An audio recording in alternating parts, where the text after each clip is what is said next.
Hello there, world of tankers. Welcome back to my videos. Today we are going over, surprisingly, not a premium tank, this being the FV4005.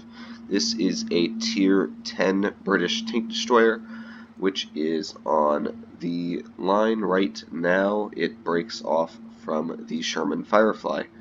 Now, this tank is oddly similar to the FV205B183. It was supposed to be more similar by having a 183mm, but Wargaming changed the gun to a 3-shell autoloader. Now, what's odd is that Wargaming made the 183 actually very similar to this tank if you didn't know it. If you actually look at all the stats on this tank for the gun, it's very similar to the 183, just in different characteristics. The 183 can shoot a Hess shell that does 1300 damage average. This tank does 460 damage with 3 shells, that's 1380 average damage. So those are very close numbers just in general. Not to mention the reload with this gun is, I think it's about 19 seconds. Yeah, 18.14 it says on Blitzhanger, and the 183's reload's about 19 seconds, which is very similar. So not only do these tanks do almost the same damage, they also have almost the same reload. So what I think Wargaming did is, instead of giving this tank a 183mm and causing a bunch of controversy, they gave it a 3-shell autoloader that is able to dish out 1300, but differently. And I do like what Wargaming did with this tank. It's very unique. It's the only tank of its class like this, and I hope it stays that way. And it's really exciting to finally get some tank that has a very damaging clip that really, scares people from pushing on you. Now, this tank's whole turret is only 14 thick, and it's about the size of a castle that the Queen of England would stay in. But it doesn't really affect you that much if you are pushing on people and you have your spall liner. Wargaming gave this tank a bunch of consumables. You can have the engine boost, which makes your tank goes 50 kilometers an hour for 15 seconds. You can use the aimer I have, which actually makes your aiming go like 50% quicker and like 20% accuracy. You can get a clip reload where it makes your shells 2 seconds every shell instead of 3. There are a crazy amount of consumables. The best one, however, though, is the spall liner, in my opinion, because it makes your high explosive 20% less damage. That means if a 183 shoots you, it's going to be 20% less off that shell, so it's only going to do, 1,000. 1100. It's not going to do that 1300, 1400, which is really nice to know. And you can afford for people to shoot you with HE, like a T62A. If that tank actually shoots you with HE, it's going to do less damage than it would with an AP round. So it's actually very odd how the high explosive works on some of the tanks that shoot at this. So if you didn't know that, do not shoot high explosive at this tank unless your high explosive damage is more than 20% greater than your AP, because it's not worth it then, because your AP can actually roll higher than the high explosive. But this first game, you can see we pulled out a mastery of 5,607 damage and 15,000 credits without premium. This tank actually does earn credits. One of the depressing factors on this tank is its high explosive penetration, or its HESH, is only 65. This actually has the same gun as the Badger, if you did not know that. So that is something to stick out there. It's the exact same gun as the Badger, pretty much just in a clip instead of singular shells. But let's get stuck into that second replay. One of the big redeeming factors for this tank is, since it's a tank destroyer, you're actually able to camp in it. And if your teammates yell at you for camping in a tank that has the turret the size of 5 houses, and the height of the Eiffel Tower with 14 millimeters thick, your team needs to go back to school, because that is really just wouldn't make sense. This is the weakest tank. Pretty much this is weaker than a tier 1 if you were to think about it. A tier 1 can penetrate this tank easily.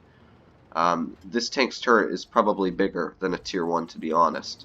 But ignoring that, this tank, surprisingly, even though all of the downsides on it, it still does really well. I can push this tank up against deadly tier 10s and come out with 6,000 damage games every time. I had a 7,000 and 8,000 game in this tank, and I was going to make a video on it, but I got lazy and never got to do so. And I got the replays deleted over just having too many games in my replays list, and I needed to replays for this tank this morning because I needed to make a video. And I'm just like, okay, I'll just play this tank 5 games. In 5 games, I managed to get 2 4,000s and 2 5,000s, almost to 6,000, and a 2,000. That was 5 games. So my average damage for those 5 games were about 4,800. It was ridiculous. And this tank is just so good at doing its job. You can see here, there's an E100. Bam, 493 damage. You get another shell in. Bam, 388. He does 1 shell back to you. And if he was running the other gun, he might not have even hit me. And there you go. I got my final shell out, and we're already at 2,200 damage with, 5 shells penetrated. We would have been at sitting like 2,700 if the other shell that I fired would have worked. This tank is just a bit overpowered, I feel, and it's quick. That is one of the big advantages of this tank, is that unlike the 183, this tank is very mobile.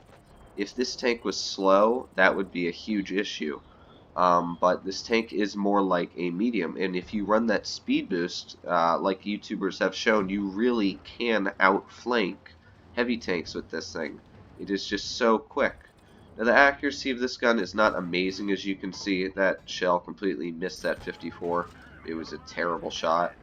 But you can still do your job really easily. We've already done 2,600 damage, and it's only been 3 tanks we've shot at. So there's plenty of tanks left on the team for me to shoot at here. And I will say one thing, this tank looks sweet with camos.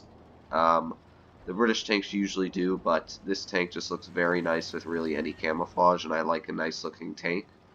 This tank is not hideous, which I don't like hideous tanks. I think they're kind of lame to run. But since this tank is very unique and it has its own playstyle and it's actually decent looking, it's very fun to run. I don't run it a crazy ton, to be honest. It's not the most exciting tank because you always have to be cautious. You have to be paying attention to everything on the map. If you aren't, you're going to have a 183, or some people just YOLO rush you because they know how weak your armor is. They can easily just come after you, wait until your clip's done, and boom, kill you. So that is one issue with the tank, is it's very easy to take this tank out while it is on its clip reload. However, the clip reload, as I said, is only about 20 seconds, so it's really not a bad clip reload. The AMX-30B has, I'm pretty sure, around a 19-second clip reload. So this tank has an extra, 180 damage in the clip, but yet it still does the same reload as the AMX-50B, and to be honest, it has about the same armor as an AMX-50B. An AMX-50B is also a very bad turret. Not this bad, but this tank has the spall liner, so I think this tank makes the AMX-50B kind of useless. And it really beats the AMX-50B in every way. It beats the AMX-50B in penetration, it has the same gun depression. This tank has 10 degrees of gun depression. This tank is a much better choice than the AMX-50B if you were to think about it. Not to mention, this tank is a lot more maneuverable for its power to weight ratio. The only thing the AMX-50B has over this tank is its speed. It goes 50 kilometers an hour, but when you run the speed buff, it actually makes this tank go 50. So really, the AMX-50B is rendered useless compared to this tank, which is kind of unfortunate. This tank is just a little bit too overpowered right now. And to be honest, the Conway is also overpowered, and so is the Charioteer. Pretty much every tank in the line they released is overpowered except for the Tier 7. So that is one thing to keep in mind. They will probably end up nerfing this tank. However, the issue is that if bad players go for this line, they're going to even out the stats because they're not going to know how to run this tank. You have to always be cautious everywhere you push. Well, you can see this game, 5,821 damage. Without premium, we still came positive in credits. This was a very nice match. It wasn't very hard at all. No amazing shots fired off. Just the right circumstance and the right situation. We did get a mastery, and I managed to get 2 masteries this morning, so it's not very hard to master this tank. But overall, I do think this is a very strong tank, and it has lots of potential in the battlefield. And I would suggest to pick one up just because of how unique it is. And you'll see a lot more of them as time comes on because of it's just a unique tank and it does so much damage in the clip. Thank you for watching my video, though. I will have another one up tomorrow. Don't forget to like, comment, and subscribe. Thanks.